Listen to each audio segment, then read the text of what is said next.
ሰላም ጤና ይስጥልን ውድ የቻናላችን ቤተሰቦች እንዴት ናችሁ? በያላችሁበት የዓለም ዳርቻ ሰላማችሁ ይብዛልኝ።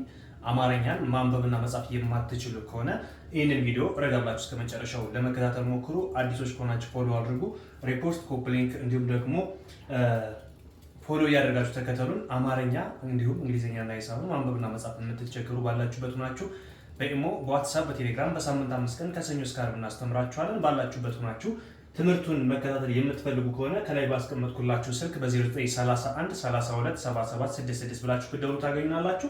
አብዛኛው ሰው ማንበብና መጻፍ ባለመቻሉ ኢሞጂ በመላክ መልእክቱን ማስተላለፍ የሚሞክርበት ነገር ማብቃት መቻል አለበት። ስለዚህ ሁላችሁም በኢሞጂ ሳይሆን በፊደል ሳይሆን በቃል እንዲሁም ደግሞ ማንበብና መጻፍ በመቻል የምትፈልጉትን መልእክት ለማስተላለፍ ጊዜው በጣም አጭር ነው። ስለዚህ እናንተ ባላችሁበት ሆናችሁ ብቻ በ3 ወር ወይም በ4 ወር ጊዜ ውስጥ ብቻ በቀን ለአንዳንድ ሰዓታችሁን ደግሞ ለምሳሌ የቀን ስራ ካላችሁ ማታ ላይ እስከ ሌሊት 6 ሰዓት የምናስተምርበት ፕሮግራም ስላለን በእሱ ጋር እየገባችሁ አማርኛን አቀላጥፋችሁ ማንበብና መጻፍ እንድትችሉ እናደርጋለን። አለማንበብ፣ አለመጻፍ እንዲሁም ደግሞ ትምህርትን ባለመማራችሁ በእናንተ ላይ የሚደርሰው ተጽዕኖ ዛሬውኑ ማብቃት አለበት። አሁን ቀጥታ ወደ ትምህርቱ እንሄዳለን። ኦኬ፣ እዚህ ጋር እንደምታዩት ዛሬ ይዤላችሁ የመጣሁት ደግሞ ለየት ባለ ሁኔታ አረፍተ ነገር እንዴት እንመሰርታለን፣ እንዴት እናነባለን ነው። ስለዚህ እዚህ ጋር የምታዩዋቸው አረፍተ ነገሮች ናቸው።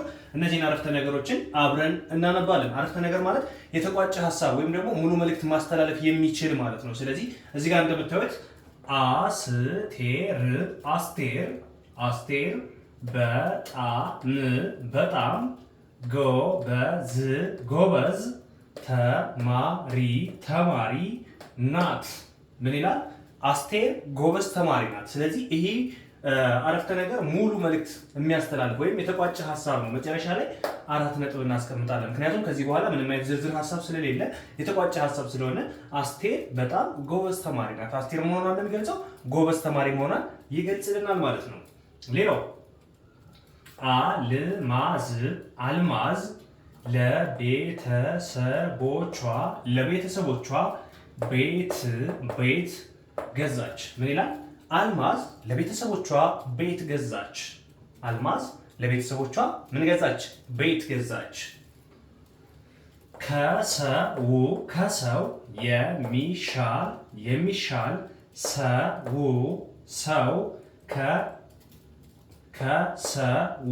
ከሰው የሚበልጥ ሰው የለም። ቦርዱ ስለማይበቃይ አረፍተ ነገሩን በአጭር መልክ ለመግለጽ ሞክሬያለሁ። ምንድነው የሚለው?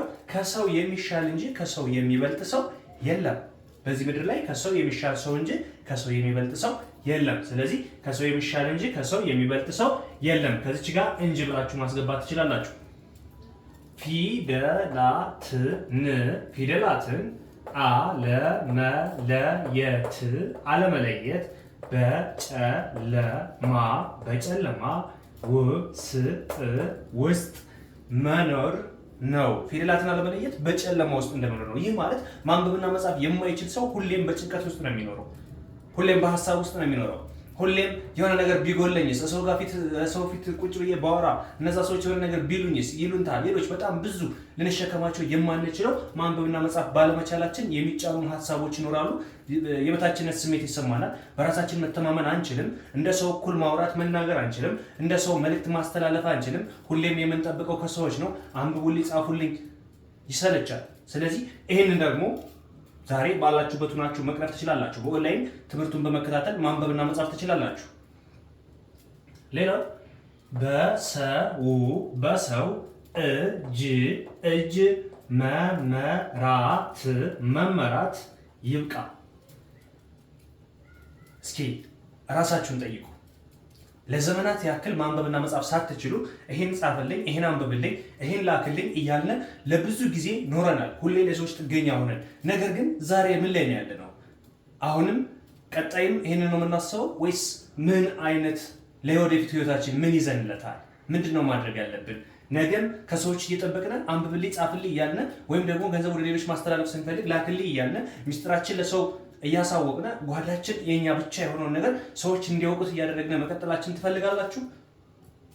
ስለዚህ እንደዚህ አይነት ነገሮችን ከወዲሁ ለመቋጨት ባላችሁበት ሆናችሁ መማር ትችላላችሁ። ለመማር እድሜ አይገድበውም። ለመማር ምን አይገድበውም? እድሜ አይገድበውም። የትኛውም አይነት እድሜ ብትሆኑ ከህፃናት እስከ አዋቂዎች ድረስ ትምህርት ገደብ የለውም። እውቀት ገደብ የለውም። ትምህርትና ምግብ ወይም ደግሞ የምግብ ፍላጎትና ትምህርት አንድ ነው። አንድ ሰው አረጅው ብሎ ምግብ አይተው፣ ህፃን ነኝ ብሎ ምግብ አይተው። ስለዚህ እኛ ምግብን ልክ እውቀትና ምግብን እኩል አድርገን መውሰድ መቻል አለብን። እውቀትም ህፃን ነኝ፣ ጎልማሳ ነኝ ወይም ደግሞ አዛውንት ነኝ ተብሎ የሚተው እውቀት አይደለም። ከምግብ ጋር ነው ማመሳሰል ያለባችሁ። ምግብን በየትኛውም ሰዓት እንደምንመገበው ሁሉ ለሆዳችን፣ ለሰውነታችን፣ ለእያንዳንዱ አካላችን ምግብ እንደሚያስፈልገው ሁሉ ለአእምሯችንም የእውቀት ምግብ ያስፈልገዋል።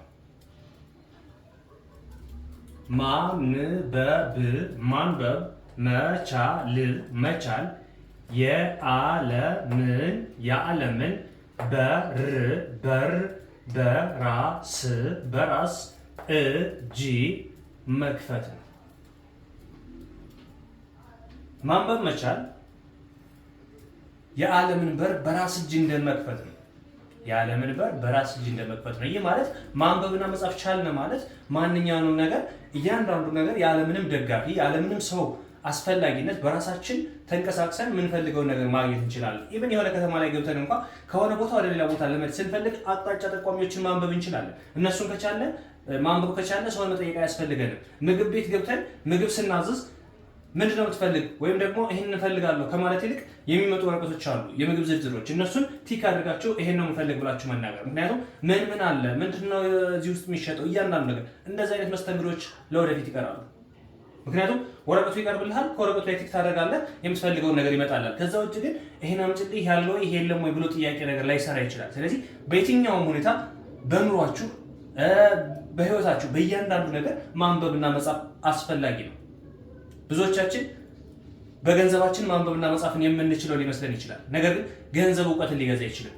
ብዙዎች እኮ ባለሀብቶች እኮ ገንዘብ አላቸው፣ መኪና፣ ቤት አላቸው፣ ነገር ግን እውቀት የላቸው። እስከዛሬ ድረስ የሚቆጫቸው ባለመማራቸው ተሸማቀው የሚኖሩ ገንዘብ እያላቸው እንደ ባለሀብቶች ተንደላቀው መኖር የማይችሉት ለምን ይመስላችኋል? ያ ወደኋላ የሚጎትታቸው የእውቀት ማነስ አላ። ትልልቅ ባለሀብቶች ጋር እኩል መሰለፍ አይችሉም። በገንዘብ እኮ እኩል ናቸው፣ ግን በእውቀት እኩል መሆን ስለማይችሉ እነዛ ባለሀብቶች ጋር ቁጭ ብለው ማውራት፣ የፈለጋቸውን ማስተላለፍ አይችሉም። ሁሌም ከሰው ተቀባይ እንጂ ሰጪ አይሆኑም። ምክንያቱም ሀሳብ ተቀብለው ሀሳቡን ምናልባት እንደ ሀሳብ ሊቀበሉት ሊሉት ይችላሉ። ከዛ ውጭ የራሳቸውን ሀሳብ አራምደው ወይም በጽሁፍ ገልጸው ከሌሎች ማንኛውም ባለሀብት ጋር እኩል መሰለፍ አይችሉም። እውቀት የሌለው ሰው እንደ ባዶ ጣሳ ነው። ስለዚህ ማንኛውም ሰው ማንበብና መጻፍ መቻል አለበት። አብራችሁ ስለነበራችሁ ከልብ አመሰግናለሁ። በውስጥ መስመር መማር የምትፈልጉ ከዚህ ላይ ባስቀመጥኩላችሁ ስልክ 0931 32 77 66 ብላችሁ ብትደውሉ ታገኙናላችሁ። በኢሞ፣ በዋትስአፕ፣ በቴሌግራም አናግሩን። በሳምንት 5 ቀን ከሰኞ እስከ ዓርብ ከጠዋት 12 ሰዓት እስከ ሌሊት 6 ሰዓት እያስተማርን ነው የምንገኘው። እናንተም ባላችሁበት ሆናችሁ ትምህርቱን በመከታተል በአጭር ጊዜ ብቻ ማንበብና መጻፍ እንድትችሉ እናደርጋችኋለን። አብራችሁ ስለነበራችሁ እስከዚህ ሰዓት ከልብ አመሰግናለሁ። በሌላ ክላስ እስከምንገናኝ መልካም ጊዜ